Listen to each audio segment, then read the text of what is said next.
Hello students, we are discussing challenging problem number 54। और ये question बहुत ही मास्टर स्ट्रोक वाला सवाल है ना। मतलब बहुत बेहतरीन सवाल है।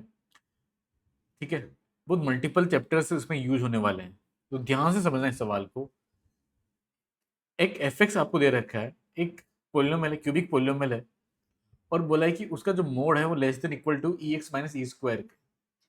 एक्स जहाँ पर पॉजिटिव है और मैक्सिमम वैल्यू ऑफ आपको बताना है mod of 12a plus 4b plus c जो कि एल है। तो उस एल का ग्रेटेस्ट इंटीजर कितना होगा ये आपको बताना है। तो इस सवाल में आप ऐसे देखो, ये जो एफ एक्स लिखा हुआ है, अगर मैं यहाँ पे एफ एक्स माइनस इसको देखो, अगर इसमें एक्स की जगह 2 रख दिया जाए तो 0 हो जाता है ये। तो यहाँ पे मैंने क्या किया, एक्स की जगह अगर 2 रखना है तो यहाँ पर ऐसा लिख दिया, है ना, और यहाँ पर ऐसा लिख दिया, दोनों को डिवाइड कर दिया एक्स माइनस 2 से। बात समझ गए? और लिमिट लगा दिया x tending to 2 both side. अब इससे हुआ क्या, तो ऑब्वियसली कि एक्स पॉजिटिव है, ये भी ध्यान रखना आप। अब इससे देखो हुआ क्या कि यहां पर ये जो एलएचएस है ये बन गया एफ डैश ऑफ 2, है ना। एफ डैश ऑफ 2 बन गया ये।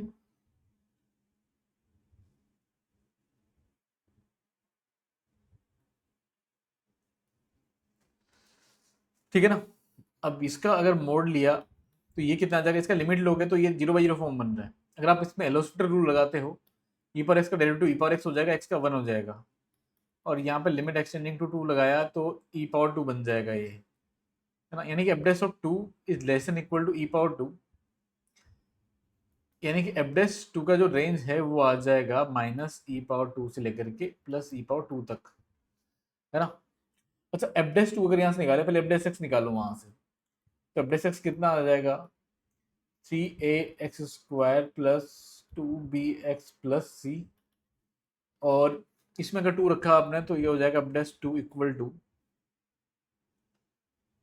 इसमें 2 रखा तो एफ डैश 2 कितना हो जाएगा, 2 का स्क्वायर आ जाएगा 4 × 3 12a प्लस 4b प्लस सी। 12a प्लस 4b प्लस सी आ जाएगा, 12a प्लस 4b प्लस सी आ जाएगा, है ना। यानी कि अगर वही वही आ गया, यानी कि और एफ डैश 2 का रेंज क्या दे रखा है, ये तो आपका एफ डैश 2 आया देखो। तो 12a प्लस 4b प्लस सी का उसने बोला है कि इसका मोड, तो इसका अगर मोड लेते हो तो एफ डैश 2 का मोड तो क्या आता है, ई स्क्वायर से उसका मैक्सिमम वैल्यू ई स्क्वायर आ सकता है ना। मैक्सिमम वैल्यू क्या आ सकता है उसका, ई स्क्वायर। वैसे तो भाई वो अगर आप उसका मोड लोगे तो ई स्क्वायर या उससे छोटा आएगा, और मोड है तो मिनिमम 0 से ज़्यादा, तो 0 से ज़्यादा छोटा तो हो नहीं सकता, मतलब कि मिनिमम 0 हो सकता है। मैक्सिमम क्या हो सकता है, ई स्क्वायर। तो इसका जो मैक्सिमम वैल्यू कितना आ गया, ई स्क्वायर। और ई जो होता है ना 2.71 समथिंग कुछ होता है, उसका स्क्वायर करते हो तो 7 पॉइंट कुछ आएगा। अगर आपने इसका बॉक्स लिया, ग्रेटेस्ट इंटीजर लिया, तो ये 7 पॉइंट कुछ ग्रेटेस्ट इंटीजर का बॉक्स आ जाएगा 7। तो ऑप्शन डी आ जाएगा सवाल का। काफी सारे स्टूडेंट ने इसको सोल्व भी कर लिया, कमेंट भी किया था बहुत सारे स्टूडेंट ने।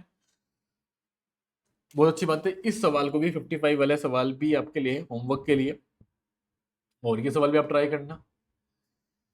जो भी आंसर आए सवाल का कमेंट जरूर करना है ना। बहुत ही अच्छा सवाल, ये वाला भी लिमिट का सवाल है। और फिर मिलते हैं नेक्स्ट लेक्चर में, नेक्स्ट वीडियो में। ठीक है, तब तक के लिए इतना ही।